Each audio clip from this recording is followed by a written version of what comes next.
ఉంది. దేవుని స్తోత్రం కలుగునుగా. యేషేబు ఫలించే కొమ్మగా ఉన్నాడు గాని ఆదికాండము 49 పిల్లరా 22 వచనంలో మీరు చదివారు కదా. యేషేబు ఎలాంటి కొమ్మగా ఉన్నాడంట? ఫలించే కొమ్మ. ఎండిపోయిన కొమ్మ కాదు, వాడిపోయిన కొమ్మ కాదు, రాలిపోయిన కొమ్మ కాదు, అది ఫలించే కొమ్మ. ఎందుకు యేషేబు ఫలించే కొమ్మగా ఉన్నాడో తెలుసా? యేషేబు జీవితంలో పనికి రాని వాటిని తీసివేశాడు. అతి విషయం, పనికి రానివి, వ్యర్థమైనవి, దేవునికి మహిమ పిల్లల మహిమ తేనటువంటి వాటిని, పాప సంబంధమైన వాటిని, లోక సంబంధమైన వాటిని, అపవిత్రమైన వాటిని, తన జీవితంలో ఎన్నో రకాలైనటువంటి శోధనలు, ఎన్నో రకాలైనటువంటి పాపపు క్రియలు తన జీవితాల్లోకి వచ్చిన తరువాత పిల్లల దేవునికి భయపడి, దేవునికి లోబడి, తన భవిష్యత్తును జ్ఞాపకం చేసుకుని ఈ పనికి మాలిన ఈ పనులు నేను చేయకూడదని పిల్లల వాటిని విడిచిపెట్టి పారిపోవటాన్ని బట్టి యేషేబును దేవుడు ఒక ఫలించే కొమ్మగా దేవుడు ఆశీర్వదించాడు. పోతీఫరు భార్య పాపం చేద్దామని తన చొక్కా పట్టుకున్నప్పుడు, తన చేయి పట్టుకున్నప్పుడు పిల్లరా యేషేబు, యవనస్తుడైన యేషేబు పాపం నుంచి పారిపోయాడు, చొక్కా చించి పారిపోయాడు, వస్త్రము తన చేతులు వదిలేసి పారిపోయాడు. ఈరోజు ఇలా పారిపోయే యవనస్తులు ఉన్నారా? లేరండి. అవకాశం దొరికితే పాపము చేయాలి, పాపము చేయాలి, అదే ఆలోచన తప్ప పాపాన్ని చంపేద్దాం, పాపాన్ని విడిచిపెట్టి పారిపోదామన్న ఆలోచనలు ఏ మనిషికి లేవు. ఈరోజు యవనస్తులే కాదు, పెళ్ళైన ఆడవాళ్ళంతే, పెళ్లి కానిటువంటి ఆడవాళ్ళంతే, పురుషులంతే, పిల్లారా పిల్లలు యవనస్తులు కూడా అంతే. విపరీతంగా పాపంలో గడుపుతూ ఉన్నారు కదా. కానీ యేషేబు పనికి రానటువంటివి తన జీవితాల్లోకి వచ్చిన తర్వాత, పనికి రానటువంటివి తన బ్రతుకులోకి వస్తే వాటన్నిటిని తీసి పారవేశాడు. అందుకని యేషేబు బహుగా ఫలించాడు. దేవునికి మహిమ కలుగునుగాక.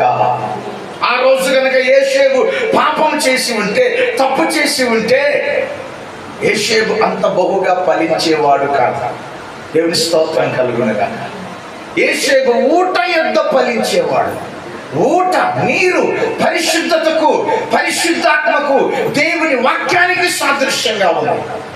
అందుకని కీర్తనకారుడు అంటాడు, 1వ కీర్తన 3-4 వచనాల్లో పిల్లల స్తోత్రాలు, నీటి యొద్ద, నీటి వరల యొద్ద నాటబడిన చెట్టు బహుగా ఫలిస్తుందంట. ఏ చెట్లు ఫలిస్తాయి చెప్పండి? నీరు పారే కాలువ. ఇప్పుడు ఒక కాలువలో నీళ్లు వెళుతున్నాయి అనుకోండి, ఆ కాలువ పక్కన ఒక చెట్టు ఉంది అనుకోండి, ఆ చెట్టు ఎప్పుడు ఎలా ఉంటుందండి చెప్పండి? ఎలా ఉంటుంది? పచ్చగా ఉంటుంది.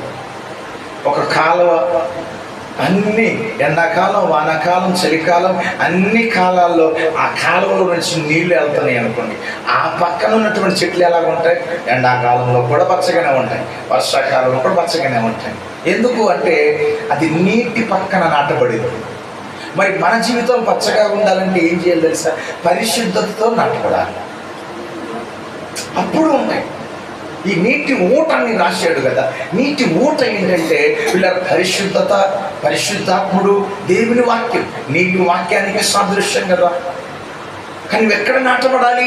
పరిశుద్ధతలో నాటబడాలి, భక్తిలో నాటబడాలి, విశ్వాసంలో నాటబడాలి, వాక్యములో నాటబడితే ఎప్పుడు నీ బ్రతుకు, మన బ్రతుకులు పచ్చగా ఉంటాయి, ఫలిస్తూ ఉంటాయి. దేవుని స్తోత్రం. రెండోది దేవుని వాక్యం మత్తయి సువార్త 13:23లో ఒక వాక్యం ఉంటుంది. ఏంటంటే మంచి నేలన పడిన విత్తనం బహుగా ఫలించిందంట. మంచి నేలన పడిన విత్తనం. మంచి నేల అంటే ఏంటో తెలుసా? దేవుని పాదపీఠమే కదా మంచి నేల. ఆ మంచి నేలలో పడిన విత్తనం, ఆ విత్తనం మనమే కదా. మనం ఎక్కడ పడాలో తెలుసా? దేవుని పాదాల దగ్గర పడిపోవాలి. మనం ఎక్కడ పడాలో తెలుసా? దేవుని సన్నిధిలో పడాలి. ఆ దేవుని సన్నిధి, ఆ పాదాల సన్నిధి ప్రార్థనకి సాదృశ్యంగా ఉంది. ఒకటి, మనం ఫలించాలి, అభివృద్ధి చెందాలంటే దేవునిలో మనం అంటు కట్టబడి ఉండాలి. రెండోది పిల్లారా, మనలో పరిశుద్ధత ఉండాలి, మనలో వాక్యం ఉండాలి. మూడోది, మనం ప్రార్థనలో ఉండాలి. అప్పుడు మనం ఏమవుతుందో తెలుసా? బహుగా ఫలిస్తాం. దేవుని స్తోత్రం. మీరు తీగలు, నేను ద్రాక్షావళిని, మీరు నాలో అంటు కట్టబడి ఉంటే మీరు బహుగా ఫలిస్తారు అన్నాడు దేవుడు. దేవునిలో నువ్వు ఉండాలి. ఊట యొద్ద నీటి కాలువల దగ్గర నాటబడిన చెట్టు అంటే దాని అర్థం ఏంటి తెలుసా? పరిశుద్ధతలో నాటబడు. ఇంకా ఎందుకు అపవిత్రమైన పనులు, ఇంకా ఎందుకు అపవిత్రమైన చూపులు, ఇంకా ఎందుకు ఆ పాపిష్ట నడకలు, పాపిష్ట మాటలు, ఆ పాపిష్ట పిల్లల క్రియలు, ఆ వ్యర్థముగా ఆ ఫోనులో గడపటం. సమయం దొరికితే చాలు. ఈరోజు ప్రతి ఒక్క విశ్వాసి, ప్రతి ఒక్క వ్యక్తి కూడా వ్యర్థముగా ఆ ఫోన్లో గడుపుతా ఉంటాడు. దానివల్ల ప్రయోజనం ఏమి కూడా లేదు కదా. దేవుని స్తోత్రం. దేవుని బిడ్డలారా, ఆ పనికి మాలినవన్నీ తీసివేసి పరిశుద్ధతలో, భక్తిలో, విశ్వాసంలో, ప్రార్థనలో మనం గడిపితే మనం బహుగా ఫలిస్తాం. దేవుని స్తోత్రం. అందుకని ఈ రాత్రి దేవుడు అంటున్నాడు, పిల్లారా ఆమె స్తోత్రాలు, ఆమె దేవునిలో నువ్వు నాటబడాలి. దేవుని బిడ్డలారా, వాక్యంలో నువ్వు నాటబడాలి, పరిశుద్ధతలో నువ్వు నాటబడాలి, ప్రార్థనలో మంచి నేలను పడిన విత్తనం. దేవుని పాదాలు పట్టడం, పాదాల దగ్గర మనం గడపాలి. పాదాల దగ్గర, దేవుని పాదాల దగ్గర, దేవుని పాదాల దగ్గర మంచి నేల, దేవుని సన్నిధి. ఆ నేల, ఆ విత్తనం మనమే. ఆ నేల దేవుని పాదాల సన్నిధి. ఆ పాదాల దగ్గర పడిపోయి అక్కడ కూర్చొని అక్కడ మోకరించి, పిల్లల స్తోత్రాలు, నీ గూడేదో, నీ బాధ ఏంటో. కష్టాల్లో ఉన్నావా ఈ రాత్రి? దేవునికి స్తోత్రం కలుగునుగాక. మంచి నేలను పడిన విత్తనం. మత్తయి సువార్త పిల్లారా 13:23లో మంచి నేలను పడిన విత్తనం బహుగా ఫలించిందని చెప్తా.